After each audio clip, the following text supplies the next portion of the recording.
अभी मैं आपको एक्सप्लेन करने वाली हूँ हल्क पार्ट 1। तो मूवी की स्टार्टिंग होती है एक साइंटिस्ट को दिखाते हुए। वो कुछ क्रीपी एनिमल्स और रेप्टाइल्स के डीएनए को मिलाकर एक खास चीज बना रहा था।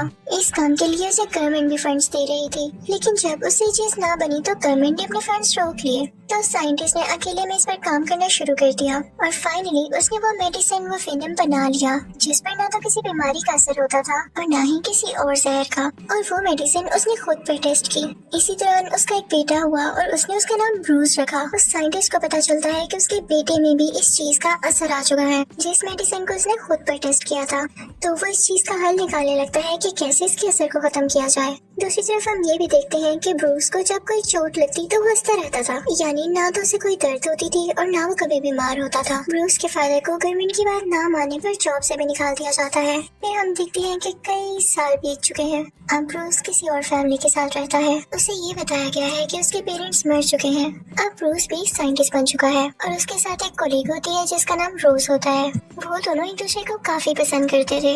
ये दोनों इस बात पर रिसर्च कर रहे होते हैं कि किसी भी जख्म को कैसे ठीक किया जा सकता है। तभी इनके पास एक सोल्जर आता है और वो कहता है कि तुम आर्मी के लिए काम करो, लेकिन ये लोग उसे मना कर देते हैं कि हम चाहते हैं कि इसका फायदा सारी दुनिया को पहुंचे। लेकिन वो आर्मी ऑफिसर इन्हें वार्न करके यहाँ से चला जाता है।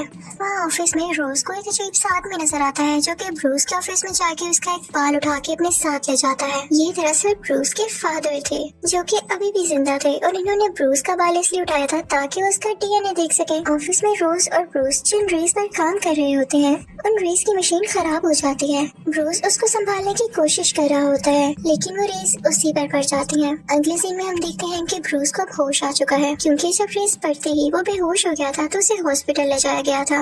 उसके पास रोज भी बेटी होती है जो उससे कहती है कि ये रेस तो काफी डेंजरस थी, तुम्हारी जान कैसे बच गई। वो काफी हैरान होती है लेकिन ब्रूस रोज से कहता है कि रोज छोड़ो इस बात को, मैं बहुत एनर्जेटिक फील कर रहा हूँ, मुझे कहीं दर्द नहीं हो रहा। वो दोनों ही इस बात से हैरान तो थे लेकिन साथ साथ खुश भी। रात को ब्रूस के पास उसके बूढ़े फादर आते हैं। वो ब्रूस को बताते हैं कि मैं तुम्हारा बाप हूँ, लेकिन ब्रूस कहता है कि नहीं, वो तो मर चुके हैं। तो वो साइंटिस्ट यानी ब्रूस के फादर कहते हैं कि नहीं, आर्मी ने तुम लोगों से झूठ बोला और तुम्हारी कोलीग रोज उसी आर्मी जनरल की बेटी है जिसने मेरी रिसर्च को भी रुकवाया और तुम जिस पर रिसर्च कर रहे हो वो चीज तुम्हारे अंदर है, तुम्हें और कहीं इसको ढूंढने की जरूरत नहीं है और ना ही तुम्हें किसी की मदद चाहिए। ब्रूस अपने फादर से कहता है कि मैं आपकी बात पर यकीन कैसे कर लूं, आप इतने सालों बाद आ गए हैं जबकि मैं रोज से कई अरसे से प्यार करता हूँ। अब रात हो जाती है और ब्रूस अपनी लैब में आता है। उसे साइंटिस्ट यानी अपने रियल फादर की सब बातें याद आ रही होती हैं। उसे गुस्सा आने लगता है और उसकी बॉडी में कुछ चेंजेस होने लगते हैं। उसका जिस्म बड़ा और ग्रीन होने लगता है। देखते ही देखते वो बहुत बड़ा ग्रीन कलर का हल्क बन जाता है। ये सब कुछ उसके फादर भी चुप कर देख रहे होते हैं।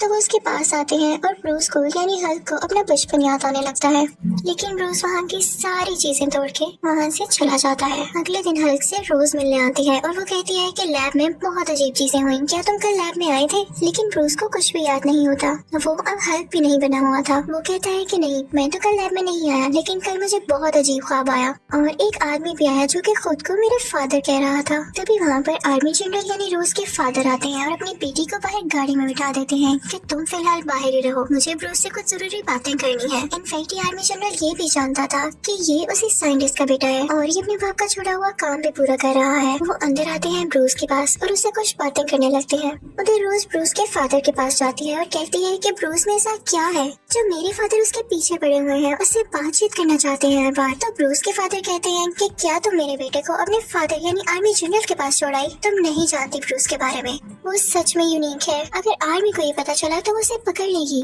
और दुनिया भी यूनिक चीजों को एक्सेप्ट नहीं करती। दूसरी तरफ आर्मी जनरल ब्रूस से बातचीत कर रहे होते हैं कि मुझे बताओ कि तुम्हारे फादर कहाँ हैं? तो ब्रूस कहता है मुझे बस यही पता है कि वो मर चुके हैं और मुझे उनके बारे में कुछ नहीं पता। तो आर्मी जनरल कहता है कि मैं वही हूँ जिसने तुम्हारे फादर को जेल में भेजा और तुम जानते हो कि मैं हर बात का पता लगा कर रहूंगा और अगर तुमने भी मुझे सही इन्फॉर्मेशन ना दी तो मैं तुम्हें भी जेल भिजवा दूंगा। तो ब्रूस कहता है मुझे कुछ नहीं याद। तो वो आर्मी जनरल कहता है तो फिर तो तुम इस काबिल भी नहीं हो कि तुम एक लैब खोलो या कोई रिसर्च करो, तुम्हारा दिमाग तो छोटे बच्चों जैसा है। और ये बात भी याद रखना, मेरी बेटी रोज से दूर रहना। उसके बाद वो आर्मी जनरल चला जाता है और ब्रूस को एक कॉल रिसीव होती है जो कि उसके डैड की होती है। वो अपने डैड से कहता है कि आपने मेरे साथ क्या जुल्म कर दिया, मुझ में क्यों ये बीमारी इंजेक्ट की? तो उसके डैड कहते हैं कि ये बीमारी नहीं, ये पावर है, इसे यूज करो।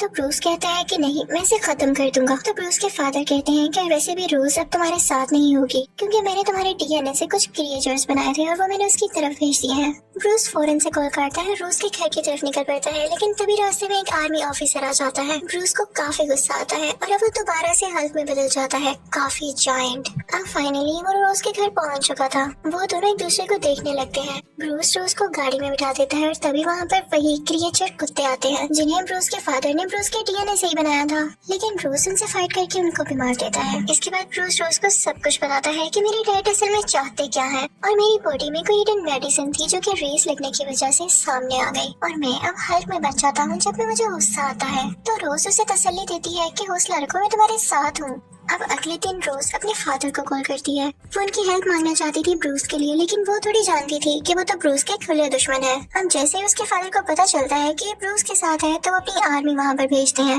वो लोग ब्रूस को बेहोश कर देते हैं। अब आर्मी वाले उसे अपने साथ ले आते हैं आर्मी जनरल यानी रोज के फादर के पास। रोज ब्रूस से कहती है कि मैं तुम्हें जल्द ठीक कर लूंगी, लेकिन उसे क्या पता था कि उसके फादर बहुत जालिम थे। वो ब्रूस को जमीन से 1000 फीट नीचे ले आए थे और उसे हमेशा के लिए बेहोश रखने का प्लान कर रहे थे। जब ब्रूस को ये पता चलता है तो वो अपने फादर से कहती है कि आप ब्रूस से इतनी नफरत क्यों करते हैं। तो उसके फादर कहते हैं कि नफरत नहीं, वो खतरा है, खतरा। वो अपने डैड की तरह एक पागल साइंटिस्ट है। तो रोज कहती है कि मैं उसे जानती हूँ, आप मुझे उससे बाहर मिलने दें। तो उसका फादर उसे इजाजत दे देता है और वो सारा दिन ब्रूस के साथ स्पेंड करती है। लेकिन उसके बाद उसका फादर उससे कहते हैं कि आइंदा के बाद तुम ब्रूस से नहीं मिल सकोगी, क्योंकि उसे कुछ लोग हमेशा के लिए अपने साथ ले जाएंगे। दूसरी तरफ जब ब्रूस के फादर को खबर मिलती है कि ब्रूस को उन लोगों ने पकड़ लिया है, तो वो सोचता है कि मैं अपने बेटे की रिसर्च इस तरह से खत्म होने नहीं दे सकता। वो उस जगह जाता है जहाँ पर वो रेस होती है, और वो रेस वो खुद पर डालता है ताकि वो भी अपने बेटे जैसा यूनिक बन सके और उसका काम पूरा कर सके, उसे बचा भी सके। लेकिन उसमें एक और रिएक्शन हो गया था। वो जिस भी चीज को हाथ लगाता वो उस जैसा बन जाता, और ये भी एक अच्छी एबिलिटी थी। फिर वहाँ से ब्रूस के फादर रोज के पास जाते हैं और कहते हैं कि मुझे मेरे बेटे से मिलना है। तो रोज कहती है कि बहुत देर हो चुकी है, उसके वो लोग लेकर जाने ही वाले हैं। तो ब्रूस के फादर कहते हैं कि तुम्हारे फादर हैं वो जो ये सब कर रहे हैं, तुम इन्हें रोक सकती हो।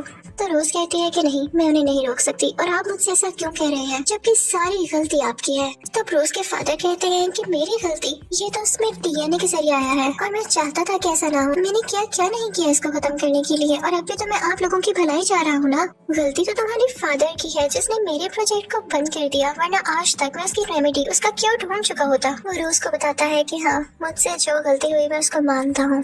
मुझे जब पता चला कि मेरा बेटा ब्रूस बड़ा होकर दुनिया के लिए खतरा होगा, तो मैं इसे मारने के लिए आगे बढ़ा था, लेकिन तब मेरी वाइफ बीच में आ गई और वो चाकू उससे लग गया, जिसकी वजह से वो मर गई। दूसरी तरफ हम देखते हैं कि ब्रूस पर जुल्म हो रहा होता है। वो लोग उसको इलेक्ट्रिकल शॉक्स दे रहे होते हैं ताकि उसको गुस्सा आए और वो हल्क बन जाए, क्योंकि वो लोग ये चाहते थे कि जब वो हल्क बने तो उसकी स्किन उतार ले और उसके डीएनए से और भी कई सारा हल्क्स बनाए, जिससे वो अपना फायदा उठा सके। लेकिन ब्रूस खुद को गुस्सा नहीं दिलाता। वो कहता है कुछ भी हो जाए मैं हल्क नहीं बनूंगा ताकि ये लोग मेरा यूज न कर सके। लेकिन उसे इतना टॉर्चर किया जाता है कि वो बेचारा बेहोश हो जाता है और फिर उसे एक पानी के टैंक में रख दिया जाता है। वहाँ पर उसे कुछ विजन्स आने लगते हैं कि जब वो काफी छोटा था तो उसके फादर उसे किस तरह से मॉन्स्टर समझकर मारने लगे थे, और इसी वजह से उसकी मदर की भी डेथ हो गई। ये सब याद करके उसे गुस्सा आने लगता है, जिसकी वजह से वो फाइनली यहाँ पर हल्क बन जाता है और वो उस ग्लास को तोड़ के बाहर आ जाता है। वो सारी आर्मी उसे बेहोश करने की कोशिश करती है। वो ब्रूस यानी हल्क पर फायरिंग भी करते हैं, लेकिन उसे कुछ भी नहीं होता, क्योंकि अब वो बहुत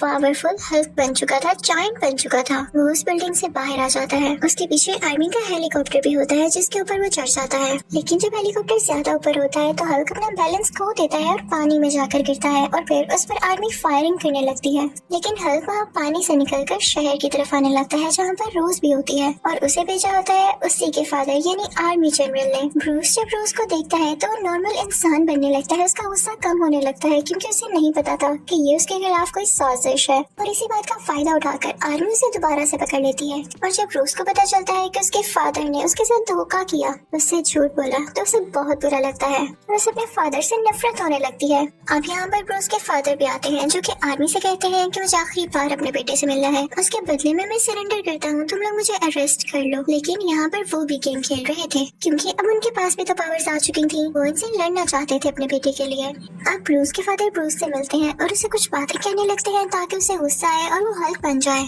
लेकिन ब्रूस बेचारा काफी वीक हो चुका था, उसे गुस्सा भी नहीं आ रहा था।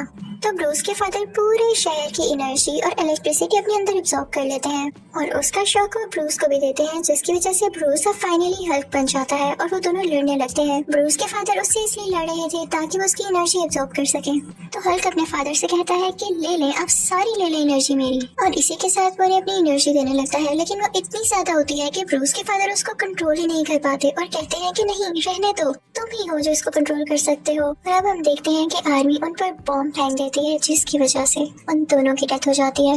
अब 1 साल गुजर जाता है और रोज को उसके फादर की कॉल आती है कि अगर तुम्हें ब्रूस कहीं भी नजर आए हल्क की फॉर्म में तो तुम मुझे जरूर बताना। बेशक सारे लोग कहते हैं कि वो मर चुका है, लेकिन मुझे अभी भी लगता है कि वो जिंदा है। तो रोज कहती है कि नहीं, मैं आपको कभी भी नहीं बताऊंगी और मैं खुद भी यही चाहती हूँ कि मैं उसे कभी याद न करूँ, वरना वो याद बन के दोबारा मेरे पास आ जाएगा। लेकिन इस पार्ट 1 के एंड में हम ये देखते हैं कि ब्रूस अभी भी जिंदा है और जंगल में कुछ लोगों का इलाज कर रहा होता है और उसने अपने गुस्से पर काबू पाना भी काफी हद तक सीख लिया था, इसीलिए तो कोई इसे पहचान नहीं पाया था कि हल्क जिंदा है या मर गया। और इसी के साथ इस मूवी यानी हल्क का पार्ट 1 खत्म हो जाता है। अब मैं आपको एक्सप्लेन करूंगी इसी मूवी का पार्ट 2 यानी हल्क पार्ट 2।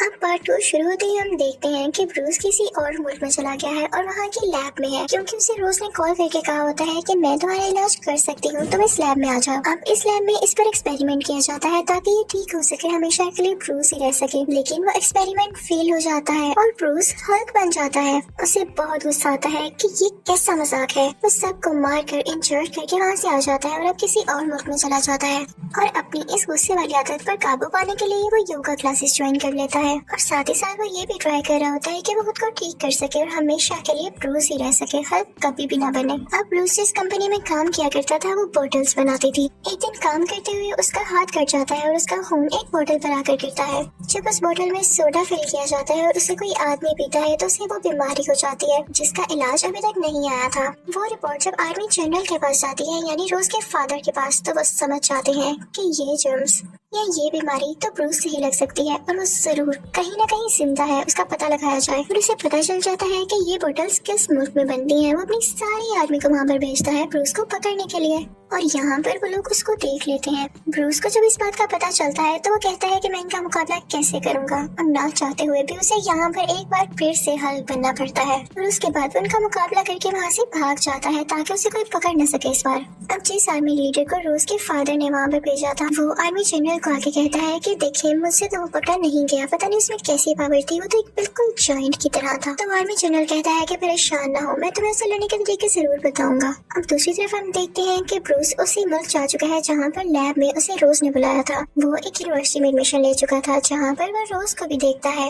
वो उसको किसी और लड़के के साथ चलता हुआ देखता है तो उसे लगता है कि शायद ही मुझे भूल चुकी है और अब इस लड़के के साथ है। वो काफी हार्ट ब्रोकन होकर वहाँ से चला जाता है और फिर जाता है पिज्जा शॉप पर, जहाँ का ओनर उसे बताता है कि हाँ वो रोज का दोस्त ही है जो कि बहुत अच्छा है, तुम छोड़ो, तुम्हें मैं एक जॉब देता हूँ जो कि पिज्जा डिलीवर करने की है, उसके बदले में तुम इसके ऊपर रह सकते हो।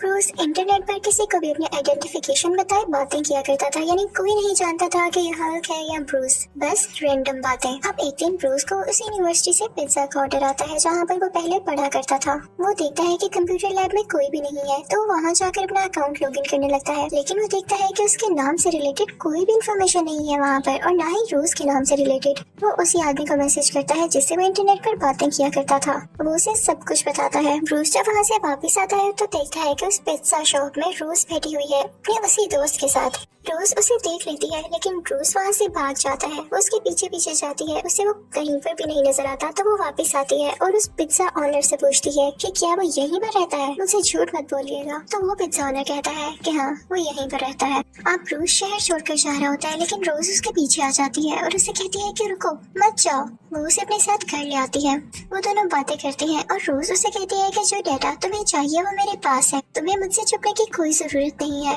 मैं कभी भी तुम्हें अरेस्ट नहीं करवाऊंगी, लेकिन एक बार मेरी बात पर गौर जरूर करना। ये जो डेटा है अगर हम अपने फादर को दे दें यानी आर्मी जनरल को तो वो हमारी मदद कर सकते हैं। तो ब्रूस कहता है नहीं नहीं, ये तुम्हारी गलत फहमी है, ये तुम्हारी ही सोच है कि वो कभी मेरी मदद करेंगे। वो तो मुझे मार कर या जैसे भी करके मेरे स्किन से और हल्क बनाना चाहते हैं। उसके बाद सीन चेंज होता है और हम ब्रूस के फादर यानी आर्मी जनरल को देखते हैं जो कि उस आर्मी लीडर से अपना वादा पूरा करने वाले थे, जो उन्होंने उससे कहा था कि तुम फिक्र न करो, मैं तुम्हें भी इतना पावरफुल बना दूंगा कि तुम हल्क का मुकाबला कर सको और उसे कर सकूं। वो उसे कुछ इंजेक्शंस लगाते हैं उसके फेस में, उसकी नेक में, उसकी स्पाइनल कॉर्ड में यानी बैकबोन में, जिससे वो बहुत ज्यादा एक्टिव हो जाता है, काफी पावरफुल हो जाता है। अब ब्रूस रोज से कहता है कि मुझे सिर्फ ये डेटा चाहिए था, मैं यहाँ पर ज्यादा नहीं रुक सकता, आर्मी मुझे पकड़ने आने ही वाली होगी। अब बस उसका यही कहने की देर थी कि आर्मी वहाँ पर आ जाती है। पता नहीं उन्हें किसने खबर दी थी कि ये यहाँ पर है। वो भागने लगता है और आर्मी भी उसका पीछा कर रही होती है। तभी एक ब्रिज पर उसको कैद कर लिया जाता है और तभी वहाँ से वो ब्रिज तोड़कर बाहर निकलता है। वो दोबारा से हल्क बन चुका था। उस पर उन सोल्जर्स की गोलियों का कोई असर नहीं हो रहा होता जैसे पहले नहीं हुआ था। तो आर्मी लीडर अपने सब सोल्जर्स को कहता है कि इसको टैंक के आगे रख के शूट करो और उसके साथ ऐसा ही किया जाता है। लेकिन हल्क में बहुत हिम्मत होती है, बहुत पावर होती है, वो इनको भी बर्दाश्त कर लेता है और खुद को टूटने नहीं देता, जख्मी नहीं होने देता। फिर अचानक से वो उठता है और इन दोनों टैंक्स को तबाह कर देता है। हल्क आर्मी के एक इंसान को भी मार देता है। तो आर्मी जनरल कहता है कि अभी इसके पास कोई मत जाना, ये गुस्से में और सबको मार सकता है। तो वो अपनी बेटी रोज को उसके पास भेजता है कि जाओ इसका गुस्सा ठंडा करो ताकि दोबारा से ब्रूस बन जाए। अभी वो उसके पास जाती ही है तभी आर्मी का एक और हेलीकॉप्टर आता है और वो हल्क पे फायरिंग करने लगता है। हल्क अपने हाथ रोज के गिर्द लपेट के उसे प्रोटेक्ट कर लेता है ताकि कोई गोली उससे न लगे और उस हेलीकॉप्टर को डिस्ट्रॉय कर देता है। वहाँ पर उसने उस आर्मी लीडर की भी हड्डियों का चूरा बना दिया था जिसने उस पर अटैक करने की कोशिश की थी। और फिर वो वहाँ से रोज को लेकर पहाड़ों में आ जाता है जहाँ पर उसे आर्मी ढूंढ ही न सके। बैक सीन में हम देखते हैं कि वही आर्मी लीडर हॉस्पिटल में होता है और डॉक्टर्स कहते हैं कि इसकी हड्डियां तो अब इस काबिल ही नहीं रही कि जुड़ सके और ये हमेशा कोमा में ही रहेगा। लेकिन तभी सरप्राइजिंगली वो उठ बैठता है। उसकी हड्डियां जुड़ चुकी थी और बिल्कुल ठीक हो चुका था और ये उसी इंजेक्शन की वजह से था जो कि आर्मी जनरल ने उसको लगाया। ये देखते हुए आर्मी जनरल उसके अंदर और इंजेक्शंस लगा देता है। दूसरी तरफ ब्रूस रोज से कहता है कि मैं चाहता हूँ हल्क मेरे अंदर से हमेशा के लिए निकल जाए क्योंकि न रहेगा बांस न बजेगी बांसुरी। जब हल्क नहीं होगा तो ये पकड़ेंगे किसको? ब्रूस रोज से कहता है कि मेरे पास एक आइडिया है। हम उस आदमी से मिलने जाते हैं जिस पर मैं इंटरनेट पर रैंडम बातें करता हूँ। उसकी भी एक लैब है। वो मुझे जानता तो नहीं है लेकिन जब उसे पता चलेगा कि मैं कौन हूँ तो वो जरूर मेरी मदद करेगा। और अब वो दोनों उसकी लैब की तरफ चलते हैं और फाइनली वो उस आदमी से मिल लेता है। वो रैंडम आदमी ब्रूस से कहता है कि मुझे तो लगा था तुम कोई जायंट हो जिससे अपने बारे में तुम बातें बताया करते थे। तो ब्रूस उससे कहता है कि हाँ मैं हूँ, ये मेरा नॉर्मल इंसान का वर्जन है। तो वो आदमी उससे कहता है कि देखो मेरे पास जो मेडिसिन है वो बहुत स्ट्रॉन्ग है, मैं नहीं जानता कि तुम उसे कंट्रोल कर सको या नहीं, उसे बर्दाश्त करो भी या नहीं, तुम उससे मर भी सकते हो, क्या मैं लगा दूं तुम्हें? तो ब्रूस कहता है कि जान की परवाह है भी किसको, मैं तो बस हल्क को हमेशा के लिए मारना चाहता हूँ। अब उसको लैब में ले जाया जाता है लेकिन वो मेडिसिन इंजेक्ट करने के लिए सबसे पहले उसे हल्क बनाना जरूरी था, इसलिए उसको इलेक्ट्रिकल शॉक्स लगाए जाते हैं ताकि वो गुस्से में आके हल्क बन सके। और ऐसा होता भी है। रोज उससे बातें करने लगती है कि देखो किसी चीज का नुकसान मत पहुँचाना, हम यहाँ पे तुम्हारी भलाई के लिए ही तो आए हैं, याद रखना सब। और इसी के साथ वो रैंडम आदमी अपनी वो मेडिसिन उसमें इंजेक्ट कर देता है जिसके बाद से वो हल्क अब ब्रूस बनने लगता है यानी असली फॉर्म में आने लगता है, एक अच्छा सा इंसान। वो रैंडम आदमी काफी खुश होता है क्योंकि उसका एक्सपेरिमेंट कामयाब रहा था और उसने इस बीमारी का हल भी ढूंढ लिया था। अब वो आदमी उनको बताता है कि किसी भी बीमारी का इलाज करना अब पॉसिबल हो चुका है। इनफैक्ट मुझे ब्रूस ने यानी हल्क ने अपना ब्लड भेजा था और उसी ब्लड ड्रॉप से मैंने कई ज्यादा ब्लड बना लिया। मैंने उसे कई जानवरों पर टेस्ट किया लेकिन इसके रिजल्ट सामने नहीं आए। अब जैसा कि मैंने इसे हल्क पर टेस्ट किया और ये वापस ब्रूस बन गया, इसकी बीमारी ठीक हो गई, तो हम ब्रूस के बाकी ब्लड से भी लोगों की बीमारियां ठीक कर सकते हैं। लेकिन रोज और ब्रूस कहते हैं कि खतरनाक है, आर्मी भी इसी के पीछे है और अगर उनको पता चल गया कि तुम्हारे पास है तो वो तुम्हें भी ले जाएगी यहाँ से और साथ ही साथ इसी खून से कई ज्यादा हल्क्स बनाएंगे जो कि दुनिया तबाह कर देंगे। यार इतनी ही देर में वहाँ पे आर्मी भी आ जाती है और वो लोग ब्रूस को एक बार फिर से बेहोश कर देते हैं और आर्मी जनरल अब ब्रूस को अपने साथ पकड़ के ले जाती है। दूसरी तरफ उस रैंडम आदमी के पास वो आर्मी लीडर आता है और उसे गन पॉइंट करके कहता है कि मुझ में भी ब्रूस का ब्लड दाखिल करो ताकि मैं भी हल्क बन सकूं।